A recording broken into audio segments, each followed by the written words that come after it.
우리가 평소에 5분만 투자해도 90%의 증상은 완화시킬 수가 있습니다. 대신에 이걸 몰라서 못하고 있었던 것 뿐이에요. 여기서 주의해야 될 것은 를 쓰시면 안 돼요. 추워지는 겨울에 차량 관리 잘못하면 내가 원할 때 차량을 쓸 수가 없게 됩니다. 저희 매장에 입고하시는 분들 대다수가 이걸 몰라서 1년에 한 번씩 교체하시는 경우도 있고 5년을 써야 될 거를 2년밖에 쓰지 못하고 다시 교체를 하게 됩니다. 우리가 평소에 5분만 투자해도 90%의 증상은 완화시킬 수가 있습니다. 대신에 이걸 몰라서 못하고 있었던 것 뿐이에요. 제가 차량 관리 진짜 잘하시는 분들 90%가 사용하고 있는 아주 소소하지만 강력한 꿀팁 알려드릴 테니까 끝까지 한번 보시죠. 첫 번째는 연료 첨가제입니다. 운전을 하면서 우리가 비 오거나 눈 오는 날 지하주차장에 내려가면 갑자기 습기가 확 올라오게 되죠. 추운 겨울에는 특히 실내랑 실외 온도 차이가 매우 큽니다. 그래서 연료 탱크에도 수분이 쌓이기 쉬운 조건들이 많이 만들어지죠. 특히 디젤 차량은 그 수분에 굉장히 취약한 구조를 가지고 있는데 물론 가솔린 차량도 수분이 쌓이는 게 좋지는 않습니다. 그래서 우리가 일반적으로 연료 탱크 안에 연료를 많이 채우더라고 합니다. 연료 탱크에 연료가 부족하게 되면 연료 펌프가 돌아가면서 열을 식힐 수가 없어서 이물질들이 쌓이기도 하고요. 연료가 많으면 많을수록 결로 현상이 덜 발생하기 때문에 연료 탱크 안에 수분이 덜 쌓입니다. 물론 그 양이 좀 미비하지만 그 수분이 쌓여서 나중에 연료가 바닥났을 때 수분이 함께 빨려 들어가게 되거든요. 그러면 디젤 차량 같은 거는 거의 90%한 2,300만 원의 수리비가 한 번에 나오는 경우가 대다수예요. 그래서 우리가 관리를 잘해도 수분은 어쩔 수 없이 조금씩 쌓이게 됩니다. 그래서 수분 제거제를 좀 구매하셔서 연료에 넣어주시면 좋은데요. 저희 같은 경우는 이렇게 수분 제거제랑 동결 방지제가 함께 섞여 있는 제품을 쓰고 있고 꼭 정비소에서 구매하지 않으셔도 돼요. 뭐 불스원샷이나 검아웃 이렇게 온라인에서 판매를 하거든요. 그걸 구매하셔서 연료에 넣어주시면 됩니다. 주유를 새롭게 해야 된다. 그때 연료 첨가제를 넣어주고 주유를 해주면 이 연료 첨가제가 연료 탱크 안에서 섞이면서 수분 제거제를 아주 잘 해줄 겁니다. 이거를 1년에 한 번씩만 해주셔도 돼요. 진짜 차량 관리 잘하시는 영업용 차량을 관리하시는 분들은 1년에 한 번씩 연료 첨가제를 넣어주시고 그 다음 2년에 한 번씩은 연료 필터를 교체를 해줍니다. 그 연료 필터에 수분을 잡아주기 때문에 연료 필터를 자주 교체를 안 하면 연료 필터 안에 있는 수분이 쌓이고 또 쌓여서 엔진으로 넘어가게 되는 거죠. 이렇게 이거는 제네시스 GV80의 연료 필터인데요. 이분도 이제 디젤이다 보니까 연료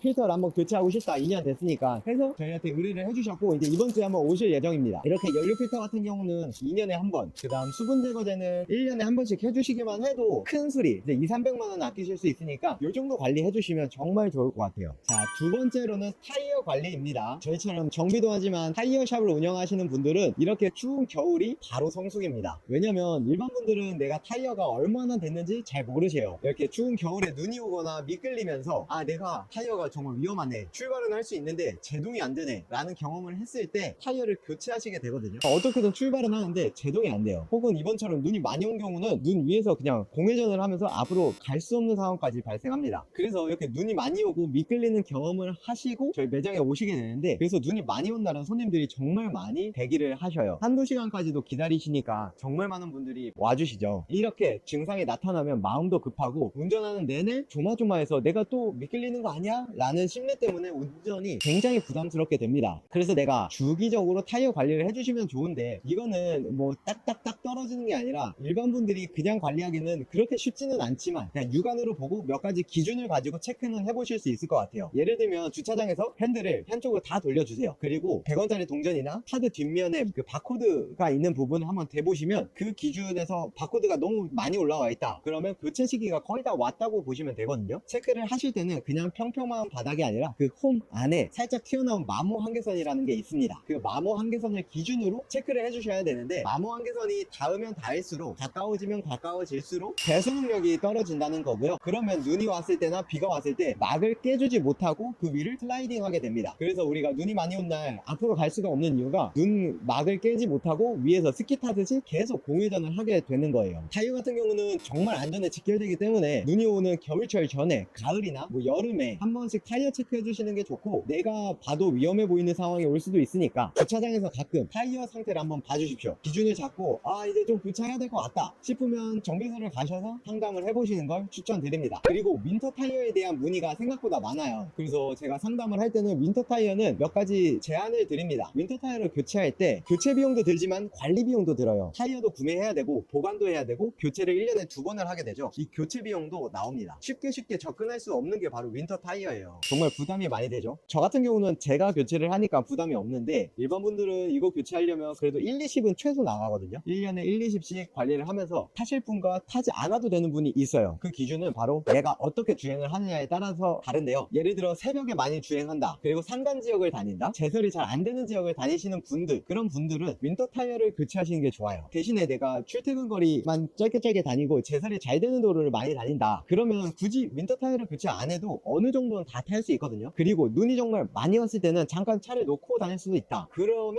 사실 윈터 타이어 교체 안 하고 그냥 타셔도 됩니다. 왜냐면 비용적 부담이 굉장히 크거든요. 요즘 같은 경우는 뭐 전기차나 후륜 차량들이 좀 윈터 타이어를 많이 하는 추세고요. 윈터 타이어를 끼는 이유는 일반 타이어나 썸머 타이어 같은 경우는 7도 이하로 떨어지면 타이어가 정말로 많이 딱딱해집니다. 그 딱딱해진 타이어는 제동성이 많이 떨어지고요. 타이어의 제기능을 하지 못하게 되겠죠. 대신에 윈터 타이어는 7도 이하로 떨어지더라도 타이어의 탄성과 접지력이 살아있어요. 그래서 눈이 와도 눈 막을 끼주고 시멘트를 잡고 앞으로 쭉쭉 나아가 줄 수가 있는 거죠. 이렇게 윈터 타이어는 대신에 여름에는 타게 되면 롤링이라고 해서 차량이 흔들리는 경험을 하시게 될 거예요. 겨울철에만 써야 되는 타이어고 7도 이상으로 넘어갔을 때는 일반 타이어로 다시 관리, 그래서 1년에 2번씩 정비소를 가서 관리를 해주셔야 되는 좀 번거로움과 비용이 들어요. 대신에 겨울철 확실한 안전을 보장해주죠. 그래서 내가 어떻게 주행을 하느냐에 따라서 좀 달라지게 돼요. 고속도로 그리고 새벽도로 운전을 많이 하시고 제설이 안 되는 곳을 다니시게 되면 블랙아이스나 눈길을 많이 다니시게 되죠. 그럴 때는 윈터 타이어 교체를 권장드리고요. 그렇지 않으면 뭐 일반 사계절 타이어를 타시면서 관리를 해주셔도 어느 정도는 좀 안전하게 타실 수 있는 것 같아요. 이거는 내가 운전하는 방식에 따라서 좀 판단을 해주시면 좋겠습니다. 타이어 관리 방법 같은 경우는 유튜브도 한번 더 찾아보시고, 자세한 거는 설명 못 드리겠지만 간단한 영상들로만 소개를 해드렸습니다. 세 번째로는 냉각수인데요. 냉각수는 사실 겨울철 뿐만 아니라 사시사철 관리를 해주셔야 됩니다. 냉각수라는 게 엔진의 열을 낮춰주고 겨울철에 얼지 않는 부동액을 넣어주는 건데요. 이렇게 해서 차량을 관리해주는데, 냉각수는 레벨이 조금씩 줄어드는 차량도 있고요. 오래되면 이게 겨울철에 얼기도 하고, 근데 제일 위험한 거는 사실 엔진의 과열을 식혀주지 못하는 거에 있습니다. 그러니까 내가 엔진오일 교체할 때도 그렇고 본네트를 열어서 냉각수 레벨이 괜찮은지 조금씩 체크를 해주시고, 만약에 운전을 하는데 냉각수 온도 게이지가 올라갔다, 경고등이 떴다, 그러면 바로 정차를 하고 출동보험을 부르셔도 되고요. 내가